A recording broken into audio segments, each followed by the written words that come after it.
Yeah, I'm Paul Hoti, born and raised in Edmonton, been here for almost 40 years, and IT project manager for the last decade plus, almost 15, 16 years.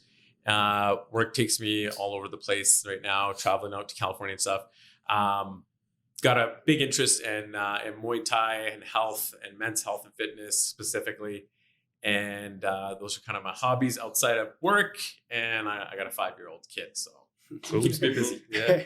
All All right. I guess I'm next. My name is Mukh, and I guess it's gonna be tough to give myself a title, but I guess I can say I'm a sports consultant. So I kind of work around a lot with managing athletes, trying to get them on teams, and a lot of aspect of marketing for athletes on social media. So there's that. Born and raised in Edmonton, Alberta, 29 years old.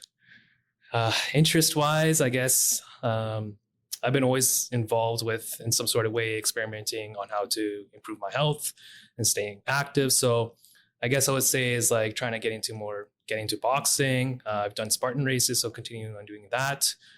And yeah, just keep on experimenting. Yeah. Oh, fair enough. Hey everybody, my name is Amrit. Born here, wasn't raised here though. Moved to India for 10 years. It was an interesting journey, but it was a joyful journey. Learned a lot about myself. Had a huge impact on my upbringing, understanding of life. It brought me to this place called Edmonton back again in 2006. Got my accounting background, did my degree. Wanted to pursue a CPA, but then decided I didn't want to do a 9-to-5 job, so I dropped out. And then ventured off into helping my dad grow his franchising business. And that was my first ever purchase. Got into Pizza 73. Everybody knows that by now. So, but always had that ambition to venture off and start my own business with my dad, build something that we can be proud of, and venture off into a different stream, which wasn't the norm in our family. So. Other than that, everybody knows me. I'm a huge LeBron fan. Love rap music. Love sports, any type of sports. So, yeah, it's a little bit about me. All right. And I think one of the reasons that we want to have started this podcast is kind of talking about what's kind of affecting our community culturally, and from a religious standpoint too, as well. But as well as specific to men's health and fitness and sports. Seeing how technology has affected us as well, and seeing brown men in modern society in Western Canada, and seeing how much of a bubble it is versus what life is like for men and cultures and Punjabi culture back in India versus Europe. And so I think this is a good opportunity for us to kind of speak our minds, tell our side of how we think things could be better, or potentially how things are good. And what the viewpoint on those topics are. So I think that's kind of a short intro into what we're looking to speak to. Yeah. Even if we're talking about today, we spent the last week or two using Chat GPT to kind of figure out what we're going to name our podcast. Yeah. And I'll tell you this, technology is amazing, right? Like we got some good stuff out there. We do. But if you think about it, how would you have used that, a couple of years ago? Would it have existed? Oh yeah. And how much would it have affected? Like, what would it have changed? Like you might have been having essays wrote in university for years, right? Yeah. I would have probably have done like my half my work as project manager. I'm now don't do as much on hands-on work, but I would have got a lot of stuff done. Oh yeah. Instead of having to hire a technical resource to do some of that stuff. Yeah. No, and I think it's important. I think it's important to have like this understanding of, all walks of life. Sometimes we're harsh on our parents. We don't understand, we're all imperfect. We were speaking about this before, but we're all imperfect in our walks of life. But we are so easily to judge to a conclusion, my parents are this way. They're holding me back. We never have that complete understanding of, okay, let me take a step back and understand their life. For me, like growing up in India, it helped me with that. Yeah. I seen it with my own eyes, the struggles they've been through and how hard it is to make it out there. It's not easy to move a whole different continent, not having much money in your pocket and raising a perfect life for you. And when we have that understanding, we can be at peace of mind with the journey that we have with our parents. You know what? They're imperfect. We got to understand. We got to fill in the gaps that they're unaware of and help them along that journey. Just because they're way older than you, that doesn't mean you can't, help them through that journey. So Yeah, and I agree with you. And I think a part of that, like, is again understanding the sacrifices they put up with. And they did. You got to remember this, man. They left all their homies, their friends, their schooling, their education, their whatever there was, and picked up and moved. And I'll tell you this, and like I'm on the process of I'm picking up and moving to California at the end of the year, and I'm in the process of that. And it's exciting, it's a risk, but a part of it's sad too, and part of it's bittersweet because you're leaving behind a lot of the things that you don't know if you'll ever see again, and you might, and you'll visit, and like at least in North America, like. But for them, they cut off all that stuff, and for them, even visiting wasn't an option for a long time because they didn't have the money. Yeah, Exactly. So we're blessed. But remember these things, because like when's the last thing, how often do we get frustrated with our parents when they're like, oh, show us how to send a text message, or like, can you book the ticket for me to Vancouver, or can you do this? And like, to be honest with you, there used to be a time where I might have gotten a little bit frustrated, or might have got like, but now I honestly, anytime like either my mom asks me to do something, or my father-in-law or my mother-in-law, they'll be like, check this out, or you can check pricing for this. I'm always like, no problem. I'm happy to do it, because you got to remember, look at all the things that they gave up to do for you. Yeah. And now if you got to spend 5 or 10 minutes out of your day, it's awesome. And like, dude, like I lost my pops a few years back, but man, what I wouldn't give for him to call me up and be like, dude, can you do this for me now? Yeah. Right. So remember, we only recognize things as we notice as they diminish or disappear. Yeah. And then we are having appreciation for it. But why can't we do it beforehand? And no, 100%. It's true. It's true. 100%. Yeah. I think, I mean, I think it's just in the moment that there's just so much that we take for granted. Yeah. I think it's just when you're young, you just don't have a good understanding that we're so stuck in this bubble of, that our parents are against us, that we have these sort of restrictions, and then eventually, or always as we get older, then we kind of appreciate like, oh, our parents went through all this stuff, and we have this freedom to do, if you want to open up a business or something like that, we want to do all this stuff. And then eventually, like, then your parents start have a good understanding, like, okay, my kid's doing this. And then your parents start questioning, and you start having an understanding like, okay, this is how life should be. You should be able to enjoy it, work hard, of course, but also have a life to enjoy it too, where you can travel and do all this stuff, right? So, yeah, man. I think one of my pops was when he was passed away in his last few weeks before he passed, his biggest regret, and since this is a typical Punjabi guy, man, he was like, when I hit 65, I'm gonna retire, and I'm gonna spend half the year in India and half the year here, and then I'm gonna do these things. Got sick at 65, so he never got to do that. But then his biggest regret, and he looked back at it, it was like, I wish instead of all those decades and years that I didn't travel and didn't do things, because I wish I had just forget the 65 and the 5 or 10 or 15 years of my retirement that I was going to do. I should have just taken that couple of weeks here, a couple of weeks there, and spent more time seeing more of the world. I know that like literally was what he said the last few weeks that he was alive.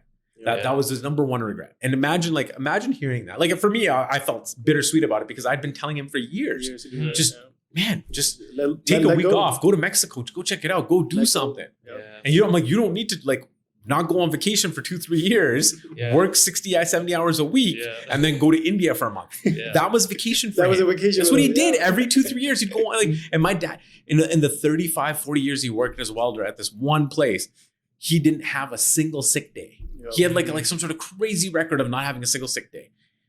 That's intense. And at the point he got sick, what reward he left the day that he got sick and they like left work? There was no reward to be like, hey, homie, you did 35-40 years of this. Here, thank you, congratulations. Here's an extra 10 grand or something. No, you got sick, and we had to fight for the insurance money to like cover like while he's like going to the hospital. No, that's the thing though. I think what we have now with the ability with podcasts, with social media, we have this ability to change people's perspective and mindset on this whole narrative of, what really kind of kills our society or even our community in general, and having this, it really opens their eyes. The stuff that's normalized in their lifestyle when they grew up, guess what? It changed. But for them, it's hard to grasp that understanding and let go of their norms and understand this is the new norm now and be like, how do you know? And they have this mentality, and which is rightfully so. They have the right to ask those questions And we should have the ability to talk to them, as you said, be like, okay, this is what it is, that this is our mom, or whatever it may be, whatever the context is. And we have this great ability to do so with the podcast and everything, because now we make fun of a lot of people like, oh, let's take in other communities. Man, look at them. They go on weekends every week. Yeah. They want to enjoy their weekends, go on vacations, do this and do that. And we're like, man, they're not even saving money.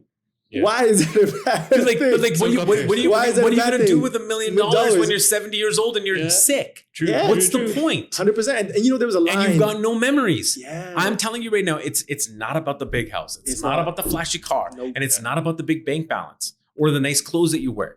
It is about making memories. Yep. And that's what's killing our That is community. absolutely everything. Yep. And so I would give up a lot of other things to just make more memories. That's what I tell my wife all the time, man. I'm like, get rid of this, get rid of that. We don't need to have these payments for these things because it'll give us an opportunity to do more. Yeah. And like for us, it's like this move to California is a bit of a reset too, man. Like we Yeah. get an opportunity to reset our lifestyle and make a decision. Do we need to have a big house?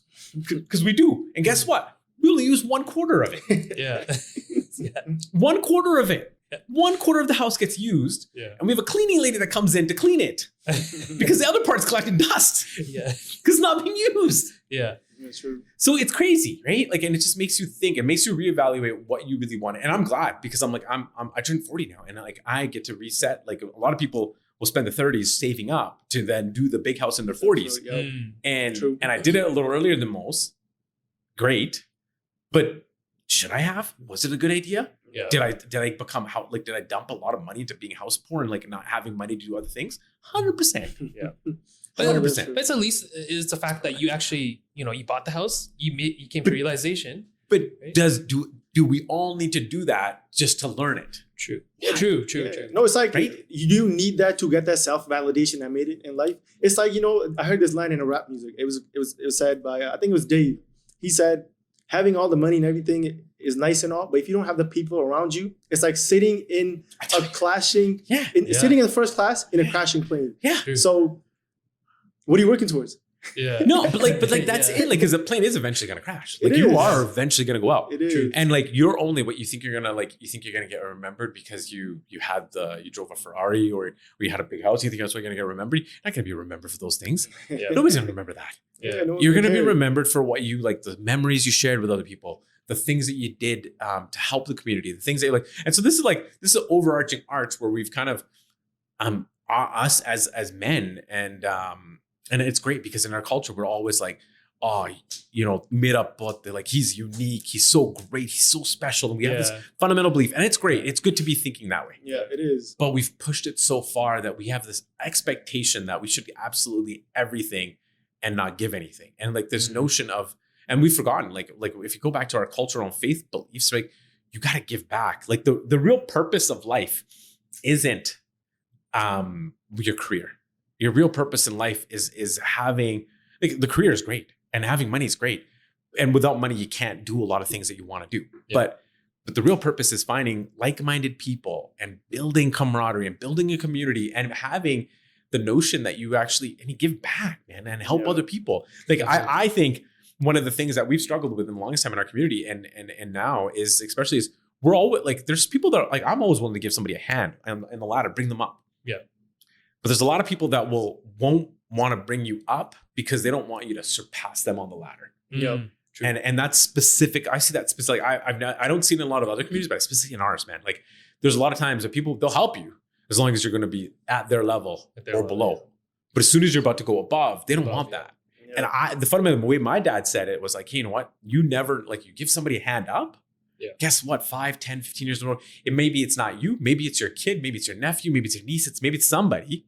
But they'll give someone else a hand up. Yep. Mhm. And that's the way it works. So And it's beautiful, man. And it does. That if you look back to the community and like we look back like 20, 30 years ago, that's what people did. Yep. yeah. My dad brought 50, 60 people from India over here. Like Yeah. between my mom's family, like her brothers, her Not even sisters, thinking twice. his in-laws, like and like whatever money he cost, he spent thousands of dollars on this all the time on lawyers' fees and Yep. doing this other stuff. He housed, like, I had a couple of cousins that lived with us for a couple of years. Growing up, our house was always like there was people coming in and going, man. We had people living with us all the time. And like if someone like you're like auntie, uncle, and like it's Yeah. great, and like it's nice too. But like I know some other people that go through the same stuff, and they're always like, man, our house is like always like the landing ground for everybody. Yeah. And man, like because we were just in Toronto for a wedding, and my mama there, he's like his like niece, his nephews, he like brings everybody and helps them out.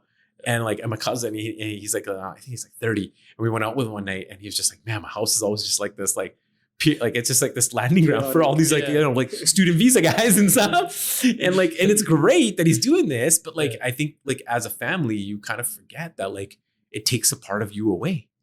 Like right, it's your home family life, and like so I do recognize like there was a point in time that I didn't get as much of my dad because he was so busy either working to bring other people here, because he had this commitment that I was like, I'm not fulfilled until like my brother and my sister, they're in Canada too, and their kids are here and all this other stuff.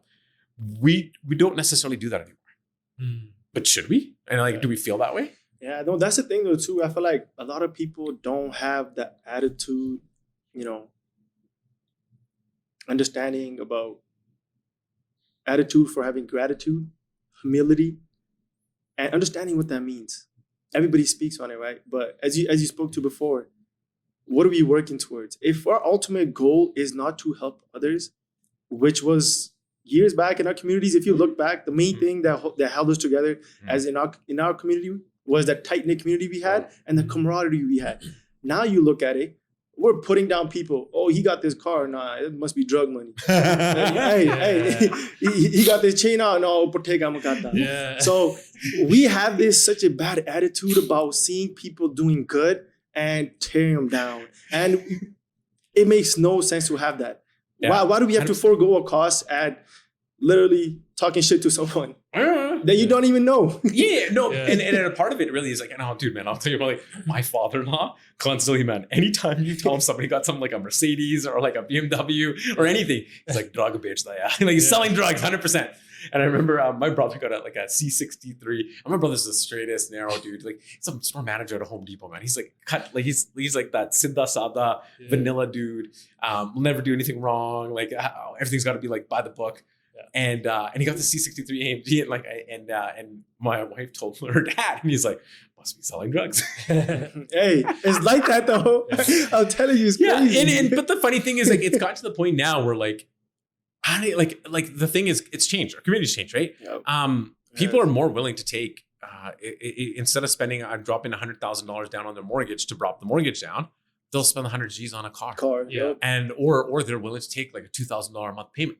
Because they're making $6-7 grand a month. They're happy. They're like, oh, it doesn't matter if it's half my money because either living free at home or they've like, you know, they're roommates or whatever. Like, and like, so we're more willing to take on debt. There was a previous generation that would like my parents' generation hated debt. They don't want to take on payments. Nope, never. They're so fearsome of it. Anytime they signed a piece of paper, they're like, read it. You remember that? You'd be sitting at the bank, or you'd be at the bank or the finance place, and you're like, holy shit, we're here for an hour. I walk in when I'm like signing something for some documents or mortgage people are like in and out, 5 minutes. I just signed like $1 million mortgage, and I'm like, all right, see you guys later. Hey, they got everything memorized on the page. When the payment is, when the next one, and how much interest and everything. They're so detail oriented.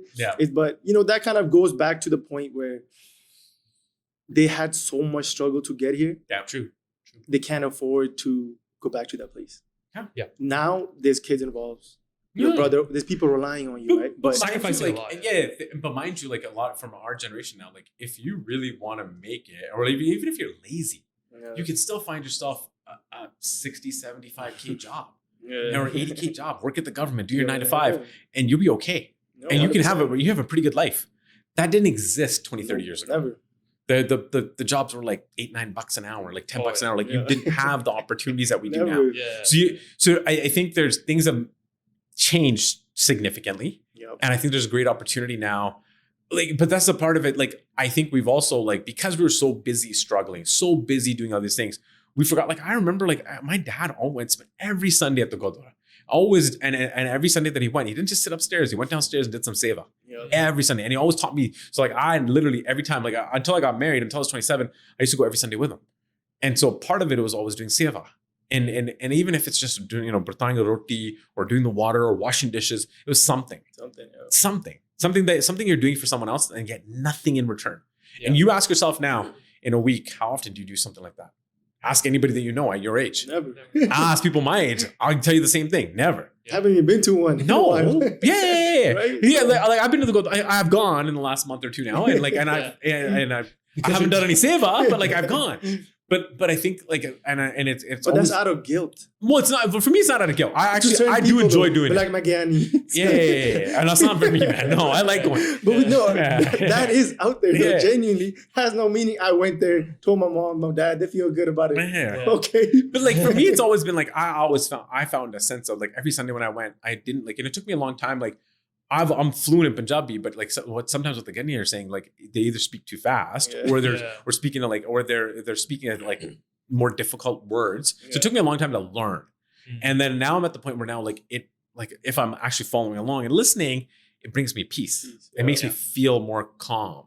Like it's kind of like going to yoga, and and she's always 100%. like, that downward dog, and she's telling you to like breathe. And I'm like, you want me to breathe in downward dog? Come on, man. No. And it's a sense of tranquility. And even before that, for me, it was like I would sit there and I'd be there for the hour, and we'd be sit upstairs before we go down, and it was an opportunity to reallocate my plan for the next week and what I'd been through, my experiences. So like it might have, and it might not have been the right purpose, but I think it still brings purpose to you, is that it brought peace to me. Yep, exactly. And that's like faith. And like, and if you look at it like Sikhism, it's not about specific mandatory things. It's about being a better human being that does things for the community. You don't, and it doesn't necessarily mean you have to go to the Gurdwara every Sunday. You don't. Your Gurdwara could be going to the food bank and donating or helping or doing something. Or helping out the kids in the neighborhood, or volunteering with the soccer community, or like doing something that brings like it brings meaningness to, and that it's just seva, right? Exactly. Seva, like the way you get closer to fulfillment is to do things that aren't required of you, aren't asked of you. When you're going out of your way to do these things, and that there's a utmost joy and a thing that you can't associate. Like I remember this all the time. Like I struggle with this because I think maybe it's a personality shift to me. I like helping people, but the shitty part is when you always help people and you don't feel either and you shouldn't. There's no expectation of something in return. But the expectation is to be at least appreciated or have a sense of loyalty from those people. Something. But again, you're putting your expectations on someone else, and it took me. I'm 40 now. Guess what? I finally learned it. I learned that I should be able to give stuff to other people, do things for others, and not receive. And it's just tough. Oh, dude, it's so tough. And like, think about it this way. Like, I used to live for the longest time, man. I'd take homies out, go out for dinners, pay the cactus bill, do all this other stuff. And like, I'll be the first one to like throw a punch if somebody's about to get in a fight.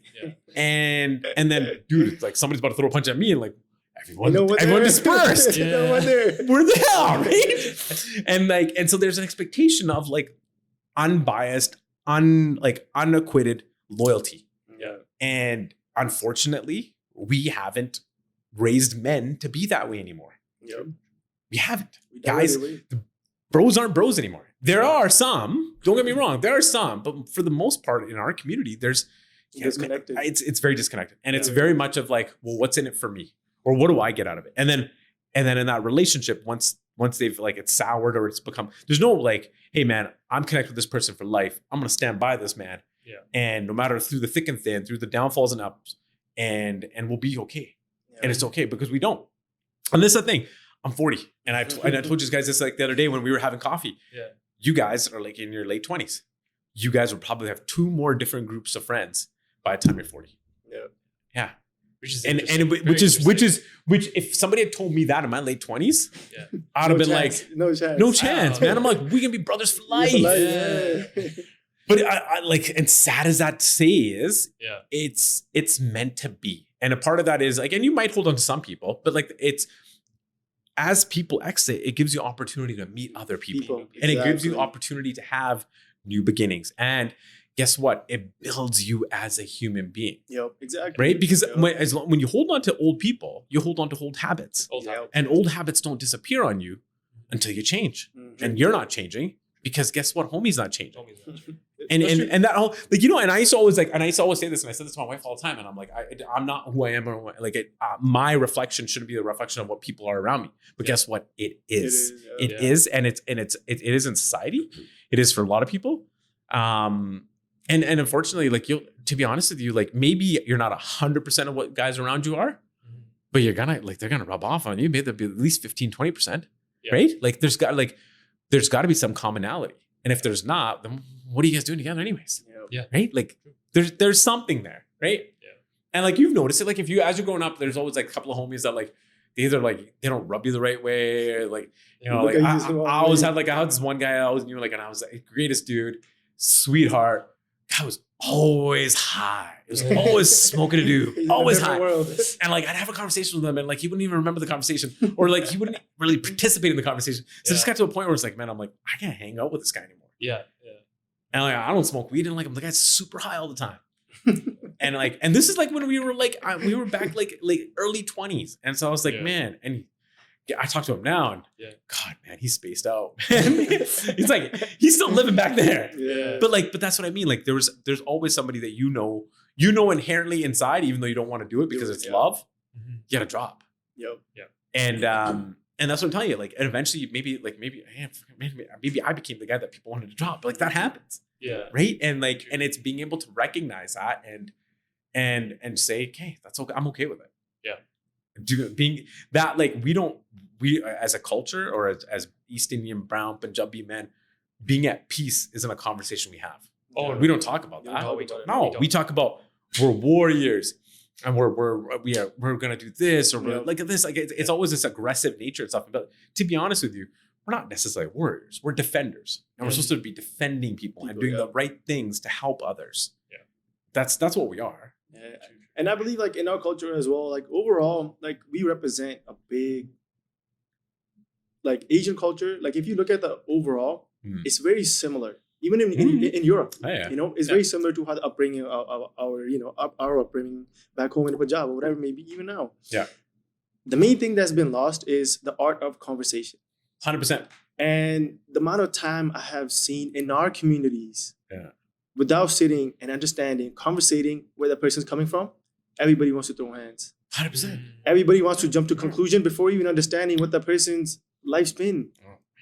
Is it that hard to reach out to the person and be like, you know what, let me not jump to a conclusion. Let me understand why he thought this way or his actions were. Have an understanding. But if it's just outright right, have that ability to step away, be like, okay, I don't want to associate myself with that. But don't go just based judging off that particular action that person did and be like, okay, that's what it is. Yeah.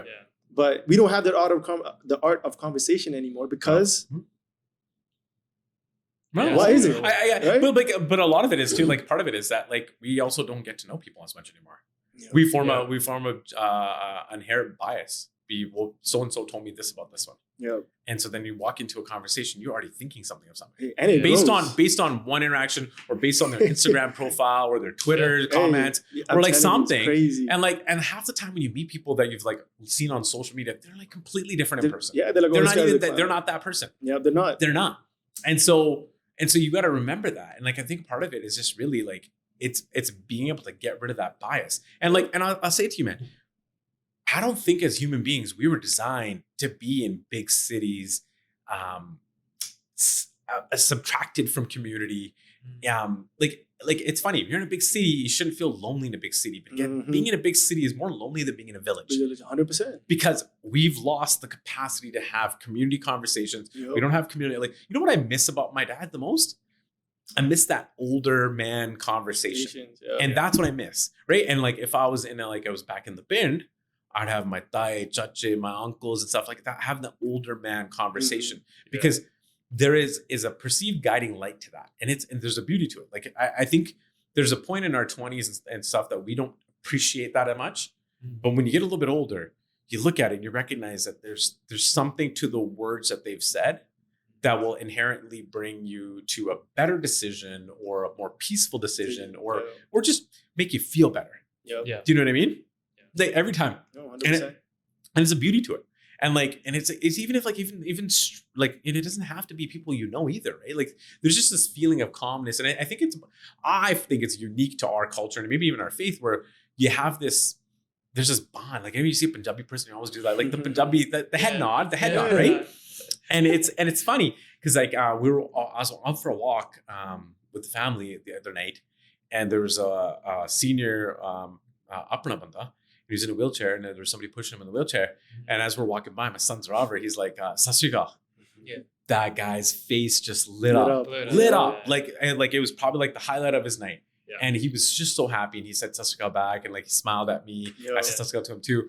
And like I remember as a kid, my dad had always told us, you see somebody in our community, because there wasn't many of us, you always say hello. Oh yeah. You always say hello. And like I feel like a part of that, like our in the generation now, it's lost. We don't say hello to everybody that we see, because we're like, we avoid the contact, we avoid that stuff. And it's funny because like there's a couple of new people from India in our community, and one of them, their daughter was in the same kindergarten as my son. Yeah. And my mom was talking to there's a bibi there, and my mom was talking to her, and she's like nobody says hello here. And like when she goes, we go for walks, people don't say hello. Around, and nobody does. And she's like, Banji, you're the first one to like say "Sat Sri Akal" to me. Yeah. And my mom does, because that's just how we were raised. You're like, you see like an apna banda, doesn't matter if they're Sikh or they're Punjabi, they're Hindu, whoever it is, or even Muslim. Like you say like hello. Yeah. And we just do, because there's so few of us. And there's still, like, comparatively, there's way more now. Way more now.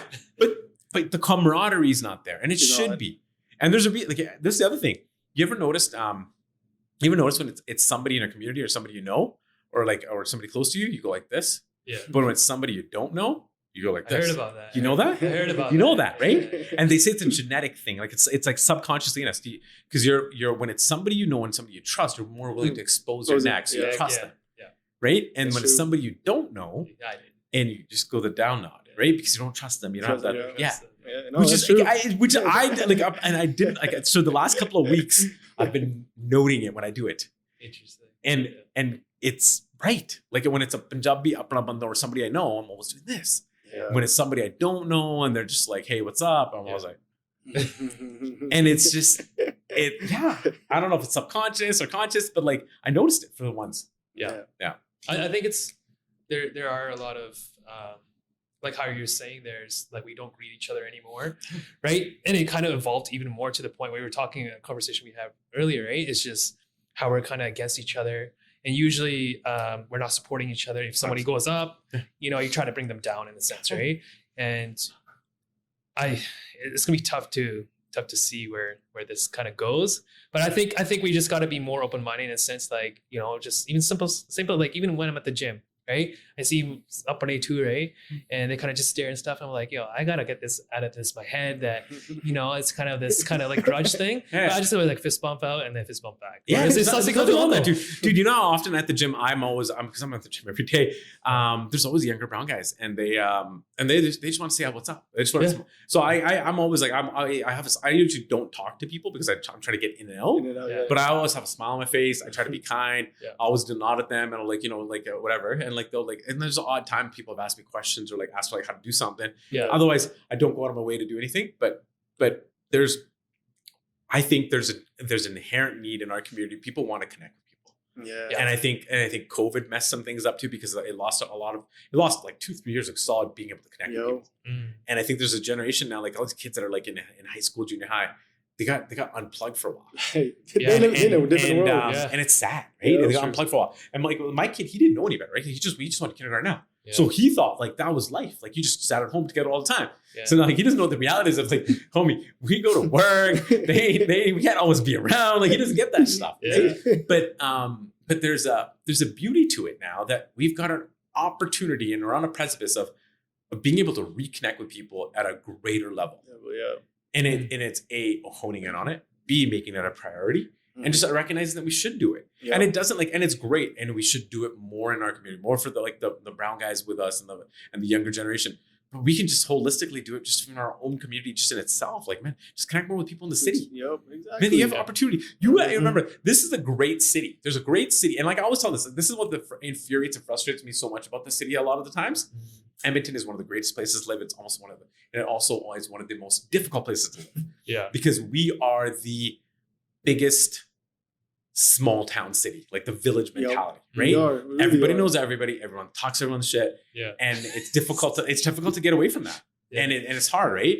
I prefer not to do that. I prefer not to talk about people, but there's a great place where you can actually build a network, get to know people, and you can have a very successful business. You can have a successful career, and you can get mentored. And there's a whole different walk of life. And it's not like a big city like Toronto. It's not like a big city like Vancouver where you get washed out, where there's not the opportunities to meet people unless you're already in a circle. Here you don't have to be. You can be on the outside looking in. You can get in. A lot of those other cities, you're stuck looking on the outside. That's true. And also like going back to our community, the thing is, when it comes to solidarity, I don't care. There's no other community like ours. 100%. If you go look at what happened with the farmers' protests, even now with the floods and everything, we stand as united as one always. But guess what? But when that phase kind of diffuses away, we go about our own life, man. Screw that guy. That whole camaraderie for that time being, it just goes away. Why can't we take that same thing, implement it in our day-to-day life, and have that? Why is it hard? Like, look at CASA Aid. I love CASA. I love what they're doing. They have this. It doesn't matter where it is around the world, Middle East, India. Doesn't matter. They don't discriminate when people need help. They do good work. They do good work. And guess what? If we take that same understanding, we implement it into our day-to-day thing. Guess what? That brings so much joy to everything that we do around us. And it's crazy to think, like, even when I think about it now, I'm like, man, when we do need to get it done, our community stands up together. We can get shit done. When the stuff is done, we go our separate ways. We are enemies. I'll see you tomorrow on the battlefield. But like when I was growing up, that wasn't like, it was, you would rarely see brown on brown issues. Like, right? Like in high school, there was very few, like there'd be odd time, like some brown dude to fight another brown dude. But more often not, we were like always, we all looked out for each other. And like, 100%. Yeah. Always. And like, even if you had, like, I had beef with this one dude and he had beef with me, but then he had a problem with somebody else and that somebody else had a problem with him, I backed him up. Backed him up because that was, he was fighting going on or somebody else and he had to have his back because you know what? But that was it. Or we'd be at a bar and it'd be somebody that you don't really like and like he had an issue or something happens, you had his back. Because it was just because he was upright. He was one of our brothers, right? And there wasn't that many of us. But you would think the notion would be that exponentially we've grown. So we should just have a bigger team. But the problem is ego doesn't let you have a bigger team. And it's finding ways to let go of the ego. Right? Like I've been there. I've had the big team. I've had the 2030 crew. I've had the whole entourage. I've had like the big birthday parties where like you need to like book out half a cactus. But guess what? That doesn't last. And it's not forever. And it's not meant to be. And to be honest with you, half the people that you're probably bringing out, they're probably talking shit behind your back anyways. They are. No, they are. Actually, they are. Probably 80% are. Yeah, they are. It's not even half. It's 80%. There's probably 20% of those homies that are actually like, right? Yeah. But the thing is like, I think if you could at a surface level, back up everybody, be homies with whoever you want to be with. Man, I got people that nowadays that I don't speak to anymore, but like if we're in the middle of something or something's happening, I see something happen to them. You think I ain't gonna help that dude out? I help the dude out. 100%. Even if I don't like the guy. Because at one point there was something that brought us together. And so that there's a beauty of that, right? Like there's and for whatever reason, like if you look at it in our community here, especially in Edmonton, there is an ability for us to bridge that gap. It's never too late, man. It don't matter what's happened. It's never too late. And there's an opportunity to always bridge a gap. I think we always, everything is like binary, man. Everyone here thinks in zeros and ones. And it's all like, it's one or the other.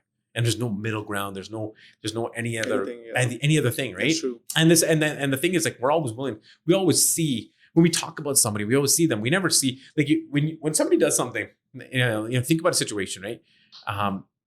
They might do 100 great things. But then they do one bad thing or one wrong thing. What are they remembered for? One bad thing. One bad thing. They forget everything. The conversations else. You had. 100%. They question that without, no. If he did that, he's able to do this. They go on this whole little branch and they make it a tree. But is that right? Is that the thing we should be doing? But that's when the heart of conversation comes. Have that ability to understand the perspective, the POV. But if you don't have the ability to talk, then I think what we've really lost on is finding ways to diminish the ego. put more love into all the things that we do. Yeah. Like, and like, I'm not even speaking about relationships and friendships. I'm talking about your Career-wise, work, your yeah. career, your business. Anything. When you start loving what you do, man, and like people always at me, like, I go to the gym, I work out a lot. People are like, man, like you're like so dedicated. Like, no, man, I love it. Yeah. I love going to the gym. I love doing kickboxing. I love training. I don't love dieting. I'll tell you that right now. I can't wait for the fight right now this week. Yeah. I don't love dieting. I like to cook. I like good food, man. Right? Like, and I like to be at the restaurant. I want to be at the Michelin restaurant. I want to do the tasting menu. I want to do those things. There's a love. If I could tell you the ideal life, it would be to have a group of men that I'm homies with that like are like-minded and share those same values, that we can go travel the world and eat at nice restaurants and have a good time and you know talk over a nice scotch and like have great conversations. Yeah.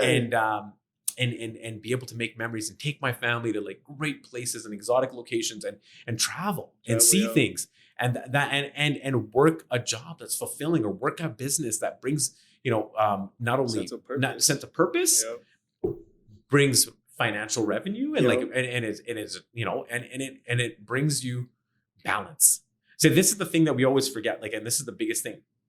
Balance. Like you gotta have balance in life, right? You can't have all. This is what I've learned through this diet, man. Everything can't be sweets and salts and sugars, man. Like it's not all good, right? You can't always be eating the steak and the potatoes and the gravy. Sometimes you gotta eat the chicken and the veggies, man. You do. So like it's about the balance, and that's so like if we could theoretically drop the ego, give more love to the things we do, and find balance.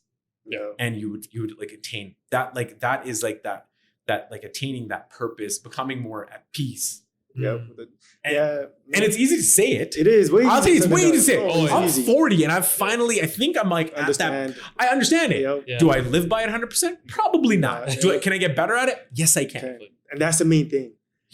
Having the understanding that you can get better at it and neglecting that, like, nah, it's not for me. Yes, it is for you. We got to stop this narrative. It's not for me. Yes. Getting better doesn't have to come from a tragic, you know, situation. It doesn't have to come from that. It has to come from your, you know, the inner peace you have. I want to attain that. How do I go about it? And I think the good thing that we have now, and having this big community, you know, like Brown Ballers and everybody, up the hockey movement, up the hockey. And the good thing about these community is, guess what? They're pushing this agenda to get out, branch out. There's so much more to what we've been taught. And guess what? When our parents or people of the older generation, they see this, they're like, wait, there is more to it. There is more to it. Like, you can have a career as a basketball player. You can have a career as a hockey player. Or you can have a career in sports that's not actually on the rink or in the court. You don't need to be there. Like you can have a passion for it and be involved. And guess what? And you can make money. You won't be poor. You're not going to be living in their basement forever. Like a mini game. But I think the biggest fear is that you're going to live in their basement forever. You know that, guys. But I think this is something that we needed for a very long time, because it also gives our parents a perspective like, oh, there's a lot more to it. There's so much more you can do. Like it also like bridges our community together. Like you see like a bunch of these players that are India Rising or like Brown Ballers, right? A bunch of these guys are from different states for different countries and stuff, right? And just seeing that helps give kids, upcoming kids that want to pursue that, doors. Right? It opens so much doors. It gives them perspective like, yo, like I can play with this kid that's in a different state. We can chat it up and like, yo, let's hit up the basketball court or something. But sports isn't like this other thing. Sports opens up doors for education as well. Definitely. You can use your athletic capacity and skills to get yourself a college education and not spend a dime of your parents' money or student loans. There's a way to do it, man. Definitely. And we as a community, guess 20, 30 years ago, none of us, we didn't know that shit. We weren't, our parents didn't have that education. So they didn't know. And nobody told us these things, they didn't know anybody. And so now, there's like, I think this is what it's upper hockey, Brown Ballers. Kudos to them, man. They're actually exposing, like putting a shining light on this stuff. And there's an opportunity, like it's great. They talk about sports and all this other stuff. And I think they'll start talking more about like the opportunities that like young players and stuff can have, because it'll be great to shine more light around what can it do for the community. Like if you take a kid at 5, put them into all these other areas, sports, do these things for them, what opportunities do pro sports or amateur sports or athletics have as a benefit besides the health benefits? Yep. What else can it do? Yeah, no, it opens so many doors, as you said, because it can also lead into businesses. People are like, how is that so? Guess what? You're around that environment, managing team, meeting executives, meeting coaches, this, that. Now, that's a segment that you almost were never around, but now you are. Yeah. Now you have these people around you that are already in there, in that segments of businesses, understanding these things, these players, how to manage it. Hey, you know what? I like that managerial role. I could see myself doing that. Yeah. Guess what? Now you have a business idea. Yeah. Before it was just health, like he's healthy. There's more to it, right? Yeah. And now we have that ability to do so and have that pedestal to be like, you know what? Understand this, what we're given, and how we use it. That's what we're here for. Creating that environment where we can have these talks. You know, have that ability. You know, it doesn't matter whoever is. Maybe someone's struggling out there. Be like, you know what? I can't talk to them. No. I know this person. He seems genuine. I can reach out. Yeah. You know, having that is huge. But we stray away from it. We, empower the wrong things these days. Like BC, like a lot of the places down there. I'm not fully integrated with that community, but a lot of the news you do see is tragic, like about the drugs, about the killings of happening. How sad is that? How sad is it? Yeah, it sucks, man. It's glorified almost to an extent where have these. But there's notorious associated with it, and there's a kind of a little bit of acceptance around it, man. That's true. Yeah. It has some sort of. I think as a community we've desensitized, man. We are desensitized. Yeah. Mm-hmm. So when it comes to that, it's we have to understand that's not what life is. As you said, life has a purpose. A lot of people make fun of me, man. They're like, why are you always smiling? I'm like, what am I supposed to be sad? Cry? When I'm watching the damn film? What am I supposed to do? If I can provide that sense of, you know what, for the 30 seconds I had a conversation with you, I don't know, and you forgot about whatever was happening in your life, and you had a smile on your face. That's awesome. Yeah. Nothing wrong with that. Yeah. But the funny thing is, I remember there's always this conversation. People are always like, why is that dude always smiling? I used to have one buddy in my crew that always just smiled, always happy. There's something wrong with him. There's something wrong with that dude. He's either on drugs or he's a shady banda. There's something going on there, right? There's something wrong. Yeah. But I'll be honest, there's nothing wrong with that. I think for a long time we're always, and as a community, we're always skeptical. And if you remember growing up as a kid, don't you remember your parents always telling you being you gotta be untrustworthy of a situation. You gotta be untrustworthy of a person. You can't we're never ones to be blind trust or you know what I mean? Just being able to be okay with people. With it, yeah. And I find I've always operated differently. I've always said, you know what, I'll trust you right off the beginning. Yeah. I feel like I can inherently judge people well. Clearly, I've been wrong. I've been wrong with a few people, but I inherently I think I can judge people well off of meeting them, and then if you burn me, and that's okay. We're done. Yeah, and that's it, right? 100%. But I'll implicitly give you 100% trust in the beginning. You have to. You can't be afraid. No, you can't be afraid. No, and you gotta be able to. And this is the thing, right? We've got a cultural generational issues. We don't want to put ourselves out there. We don't want to open up to people. We don't want to do all these things. And then yet we want everyone else to do it for us. They should be opening up to us. They should trust us. That's true. And we have all these expectations of everybody, but yet we're not willing to put those expectations on ourselves. Mm-hmm. And it's hard, man. I'll tell you, even up in the last couple of years, I struggled with these things too, because and it takes time, because it's you have all these expectations of others, but then you're unwilling to ever put yourself in their shoes and be like, hey man, what were they thinking when this situation happened? I feel wronged by them. Yep. But what were they thinking? What was because we always in our mind, we always see everybody else that's ever wronged us as the villain. Yeah. But guess what? We see them for their flaws. At one point or another, you've been the villain in everybody's story. Yep. At one point or another. And I know that too, man. I'm pretty sure I'm at least a villain in at least 20, 30 people's different story. 100%. But that's okay. Yeah. Because I don't fundamentally, I know inherently I didn't mean to do what I did. And if I did ever wrong, then it went sideways. Yeah. It was out of ill intent. It wasn't out of ill intent. It wasn't malicious. No. Yeah. It was either a selfish, self-driving purpose or that's human nature. Yeah, human nature. And that is what it is. We're unwilling to always see things until we and to be honest, part of the process is peeling the layers of the onion, man. And it sucks. Yeah, and especially when you got to do it on yourself. The more you do it, man, the more you do it, the more humble you will become. And it'll give you an opportunity to kind of see things. You always think your shit don't stink, man. You always think you're the greatest thing. Yeah. True. And then you look and COVID was a great opportunity for me to kind of look back, look at my where I am at, what relationships I have, and what do I need to peel back and be like, holy shit, what mistakes did I make to land where I'm at? That's Not just what did that dude do, or what did that person do to me, or you know what I mean? Like, what did she do to me, or like all these things, because you're always like in a relationship, you're like, things go sideways in a relationship, you're getting into arguments, you're having issues. You're like, your first thing is like, oh, what did she do? Like, take a step back. What caused the problem? Like, why am I so angry about this? Right? But like, you never like, you step back and be like, well, what did I do? What could I have done better? What could I have done better? How can I have been better? And so that's the toughest stuff, man. Those deeper questions. And that's the thing. We never talk about this, but like, dude, man, therapy. Like, we as a community don't want to see therapists. And I'll be like, legit full disclosure, I've seen a therapist. And there's no harm in it. No, man, dude. None. Like, and people from the outside would have been like, oh, this guy seems like he's completely with it. He's like successful and like on top notch. But there is things in life, and it could be childhood trauma. It could be things you go through as an adult. There's always things that you got to unpack because you've like packaged it up so quickly. And I'll be like, my dad passing away, I probably packaged it up way too quick. Drown that out with alcohol, hanging with the guys, and just desensitizing yourself. And there's an opportunity, like, and this, I think a lot of people go through this. And like, this is the thing, in our society, in our culture, we don't do a good job of talking about death. We don't. When's the last time you've ever talked about death or passing or like any of those things? Or funeral planning or like any of that stuff, which is weird because my wife's family, my in-laws, they've got like their whole will done. They did it like 10 years ago or 15 years ago, like when the girls were young, and they've done all this stuff, and like, good for them because it takes stress away from the kids.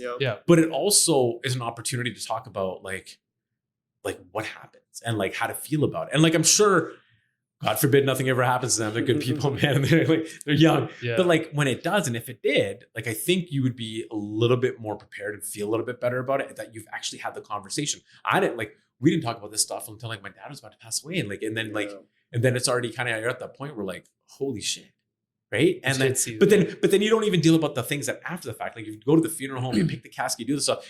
Dude, man, they've, you want to hear the craziest thing?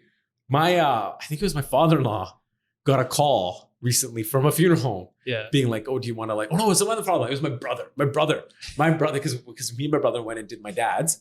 My brother got the call. I got a call from the funeral home being like, hey, do you want to like pick out your casket? And so then it doesn't cause more stress to your family stuff. My brother's just like, dude, I'm 46, man. I'm like, leave me alone. And he like, don't call me again. But like, that was such a morbid thing. It was a little bit morbid. But like, it was also like, holy shit, like, they're trying to make revenue and money off this stuff. But like, it's also like, holy shit. But also the flip side of it is like, you have an opportunity to like discuss it with your kids and talk about it. And this is the thing. My kid, he's 5, and he's always asking, like, he's like, oh, like just the other day, man, this stuff kind of makes me sad sometimes. I was making pancakes in the morning. And he's like, he was, Dudley was telling me that, Baba kept telling you and mom to like have a baby so he could see a baby before he like passed away and stuff. And he's like, why didn't you guys have me earlier? And I was like, man, I didn't know what to say. Like, I just kind of got choked up a bit. But like, a part of me would have been like, yo, man, you might not have been you. It might have been somebody else if you were born earlier, right? Like, you know what I mean?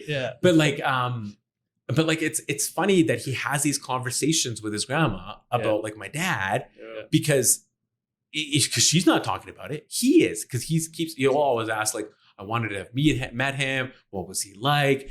And like, we're not telling him to ask these things. And it's crazy. Like, he's just got this. And I think it's just kids nowadays.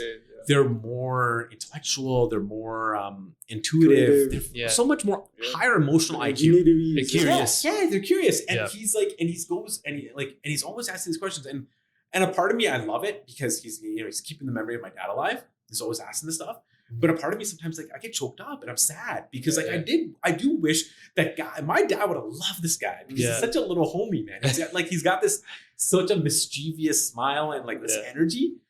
And so like, and this is the thing, right? Like, so we never talk about these things. And so now he went the other day, he goes to me, like, this is like a week or two ago. He's like, I hope you don't pass away before mama. I want you to pass away after. I'm like, dude, ain't nobody passing away right now. And I'm like, if it makes you feel better, I'll try to live longer than I'll try my best. Okay. Don't say that in front of your mom. No, she heard it. Oh shit. She's like, what'd you just say? Yeah, man, it's too funny. But like, he's me and him are like super connected. Like, and it's good. We have this vibe, and he's always like, even though I'm the one that disciplines him, I'm the one that like will tell him off, and she never does. Yeah. There's just this That thing. soft spot. It's a Soft we just spot. got this They thing. know. They know. Yeah. It's like same as me and my dad, man. Like even though there's times that we never got along, there was just this vibe, this connection. Like we were like people used to like, it was funny because my dad's friends would always be like I was his shadow. Yeah. They'd always be like, oh, you know, he's your shadow to my dad. Yeah. And there's this thing, right? And it's just a beauty. But yeah, this is the thing. We don't talk about death. Like we don't. have you guys had this conversation? Oh, Parents, no. folks? Never. What do you do? No, even if No. there is a death in our families, what do we do? Everybody comes over. Nobody says a damn word.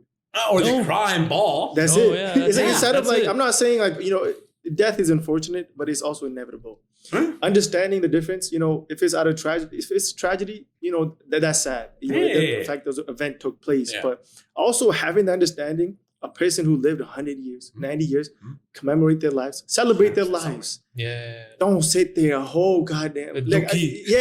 have that, but guess what? Also have the other side of it where understand it. They had a great life.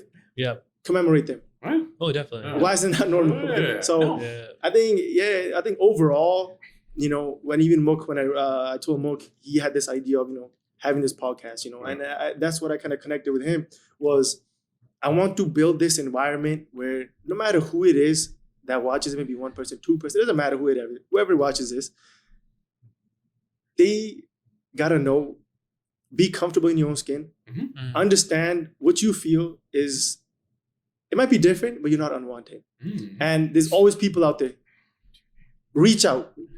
Just because you feel like you're alone, you're not alone. No. And we gotta understand that, yes, there are certain expectancy, like not expectancy, expectations. Yeah, expectations to, we gotta be a certain way, we gotta be this way. But no, now we're breaking those borders and boundaries where, we can be this way. So I think it's important to build that, the camaraderie in our community and have people like, that have these like-mindedness of ideas of have the ability to reach out. Be like, you know what? Yeah. Someone might resonate with Paul. You're like, Yeah. you know what? It doesn't hurt to shoot him a DM, Oh, yeah, whatever it may be, right? It doesn't hurt. But we don't have that ability in our community to even reach out because we're afraid of being judged. And We're also afraid of rejection. And rejection. Yeah, man. Dude, man, do you know how we started talking? This guy DM'd me to look at his resume and like he wanted to apply for a job. And like to be honest, and what I responded, I'll always respond positively to people. Man, if you need some help or you're looking for something and like you're here based in Edmonton, like it's tough when you're like all over somewhere else in the world. But if you're here in Edmonton or you're Canada based and you're looking for like a help or an understanding or mentorship or anything, dude, man, I'm always willing to help people. Exactly. And like that's the thing, it's always an open door because to be honest with you, I only got to where I got because people helped me. I had mentors, people that helped me. Maybe not necessarily in the community, but like I had people that helped me. Yeah. And if anybody like, and like I still think I'm self-made. I think that doesn't diminish any of that. But getting help is a good thing. Yeah. Because there's always another perspective. There's always you create opportunities by getting help. Definitely. 100%. I think like especially I would say for myself, like I'm a huge introvert. So I don't really have that many, I would say, a big friend circle. I wouldn't go to parties and shit like that. But I would say like, but I think like, of course I have my close friends, but then of course I'm like, you know what? I need to experiment with new, meet new people and see how they're, cause it was just a fear, right? Yeah. Even when I saw you, right? Like I saw like, damn, this guy's like working out all the time. I text you. I was like, yo, what are you up to? He's like, yo, I'm working. Just my third workout. I'm like, damn, man. Like I only done one. And I'm like, shit. And then of course, like I messaged you for the job because I was like, yo, I was like, you know what, you're hustling and shit like that. I was like, yo, this guy's doing his shit. I was like, I gotta reach out and see if there's any ways. But then it was more than that. It was just not just the job, right? But I was like, yo, this guy has his fitness good. And I was like, yo, the way I want to see a mentor is like health, wealth, right? Has his family straight. And especially within our community, like we don't have that shit, dude. Like we don't have like a good, like it's rare, I would say. But it was like people that do, but they're not maybe on social media. The social media. Or they're just not, they don't have the ability or time. Like there's a whole spectrum of it. There's people that do. Yeah. And there's some people, like, to be honest with you, like this is ebbs and flows, man. Sometimes your career is up here. Sometimes remember, it's not like this. It's not like this. It's always a bit of up and down, right? Career goes that way. Wealth goes that way. And guess what? Family goes that way too. Man, families go that way. It's up and down. Some people relationships don't last forever. Some people get divorced. Some people get remarried. It happens. That's life. And like, and unfortunately, like it's not, there's no apples and oranges comparison. That's okay. But what it is finding people that are looking to attain a common value or goal, and like look their trajectories up. Yeah. Because I'll tell you, man, mine's been up and down, but my trajectory overall over the last decade is up. Yeah. And that's the aim, right? And the expectation is the higher it goes up, the more I should be able to do for other people, 100%. and the more I should be able to do for my community. Yep. Because if that's not the base, and if that's not the way things go, but then who are you doing it for? Yep. Yeah. You're just your kids. No, it's like a meaningless journey you want. You To a certain extent. Yeah. You might reach a certain, financial stability or whatever it may be, right? But then if you don't have that ability, as you said, to understand the power and, where you have gone, and you understand, how, blessed that is. Not everybody has that ability. Like, think about it. How many, in Canada, you make 100K, you're in the 1%. Yeah. That's crazy. Like, if you look at the US, Yeah. it's not it's way different story, It's different right? story. But here we don't discuss about those things and have the understanding of the blessing of the journey that we have and how many people it can help around us, and then at the end of the day, that's what it is. Like, we got to create that environment for our community, and, blessing to everybody that are out there. We spoke about, a couple people out there, but there's so many other pages, There is companies. Man. I think there's opportunities to have more open, honest conversations. Like, I remember being raised and growing up, and you're like, oh, you shouldn't talk about your income, or you shouldn't talk about your job, or you shouldn't talk about this, and we've created these like placebo like notions on like karma and bad luck and not talking about certain things. Mm-hmm. And to be honest with you, like the way other people get ahead is by telling them, man. If you tell somebody like, hey, you can get this job, and guess what, it pays this much, and one day you can make this much. Guess what? You've just created like in their mind, they're like, holy shit, I can do that, or I can go there, or I can live in this city, I can do this. And like when I was growing up, nobody was doing that. Nobody was telling us anything. You're going to school and you're like, oh, you get out with an accounting diploma, you're going to be making like 50, 60K. And you're like, holy shit, that's a lot of money. It is. Yeah. But it's not. It's a lot when you're living in your mom's basement. Oh, yeah. But it's not when you get, like, you know what I mean? Real life hits. Yeah. So like, that's the thing. Like it was hard to find people that would have those open, honest conversations about life, about family, about relationships, about careers, and and being able to have that. And so, and even now, man, like I'll tell you, man, there's a lot of guys out there that are guarded. Nobody wants to dig in and be like, hey, man, I'm going through a tough time in my relationship, or I'm having a tough time with my girlfriend, or my wife, or my boyfriend, or any of these things, right? Nobody wants to say that shit because they're scared. And and if they're like, oh man, if I expose myself, next thing you know, this is gonna it becomes a talking point. Yeah. And instead of being like, hey man, if I open up myself to this, is like maybe I can help grow, and or somebody can help me grow, right? So I think the only way we move things forward in our community and in general, just as young men, is just being able to be more open and honest with each other, and just finding a way to be, just more willing to put ourselves out there. Yeah, man. Yeah, and then I think that's the whole premise of this podcast. Yeah. We want this to be like a community that everybody can embrace and come, and can also debate.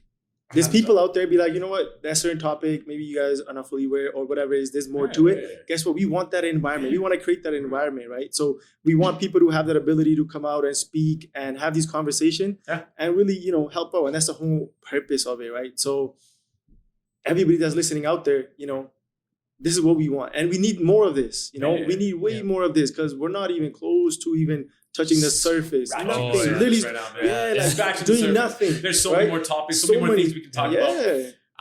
And I think there's an opportunity for us to like really progress this, and hopefully people like this and people can listen. And maybe there's an opportunity we'll get things coming in for people to make things better. And better maybe conversation topics or points that people want to discuss or want to hear our topics or thoughts on. Definitely. And I think this is an opportunity to do that, man.